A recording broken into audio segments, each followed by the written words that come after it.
ആലത്തൂരിൽ തൊഴിൽമേള സംഘടിപ്പിച്ചു. SBI ലൈഫും block പഞ്ചായത്തും സംയുക്തമായാണ് തൊഴിൽമേള നടത്തിയത്. SSLCയും അതിനു മുകളിൽ യോഗ്യതയുള്ളവരുമാണ് മേളയിൽ പങ്കെടുത്തത്. റിട്ടയർഡ് ജീവനക്കാർ, SNRI പ്രൈവറ്റ് ടീച്ചർമാർ, CDS EDS മെമ്പർമാർ, സോഷ്യൽ വർക്കർമാർ, വിമുക്ത ഭടന്മാർ, കളക്ഷൻ ഏജന്റുമാർ എന്നിവർക്ക് തൊഴിൽമേളയിൽ മുൻഗണനയുണ്ടായിരുന്നു.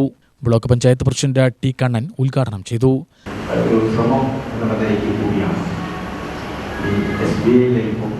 ബ്ലോക്ക് പഞ്ചായത്ത് ഇത്തരത്തിലൊരു തൊഴിൽമേള സംഘടിപ്പിക്കപ്പെടും. ഇതിൻ്റെ വിവരം വേണ്ട വിധം എല്ലായിടത്തും ഒരുക്കി എന്ന് കരുതുന്നില്ല. കാരണം അങ്ങനെ വന്നിരുന്നെങ്കിൽ കുറച്ചുകൂടി ആളുകൾ കൂടുതൽ. പക്ഷെ എല്ലാവരും അങ്ങനെ അതിൻ്റെ ഒരു വിവരം കൈമാറുന്നതിന് ചെറിയ തടസ്സങ്ങൾ ഉണ്ടായിക്കാണും എന്ന് പ്രതീക്ഷിക്കുന്നു. ഏതായാലും ഇവിടെ മറ്റ് കൂടുതൽ സമയങ്ങൾ ഞാനിതിനു വേണ്ടി എടുത്ത് നിങ്ങളുടെ പ്രവർത്തനത്തെ തടസ്സപ്പെടുത്തുന്നില്ല.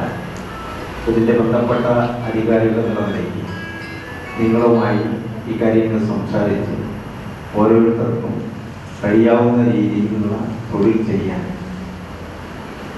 ഒരു സഹായം എന്നുള്ള നിലയ്ക്കാണ്.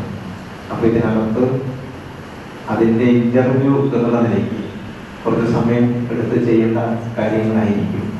Standing committee chairperson Sunitha Saseendran, ജനപ്രതിനിധികളായ Ali M. Kannan, Sreeja, Sunitha, Meena, SBI life development manager Divya എന്നിവർ പ്രസംഗിച്ചു.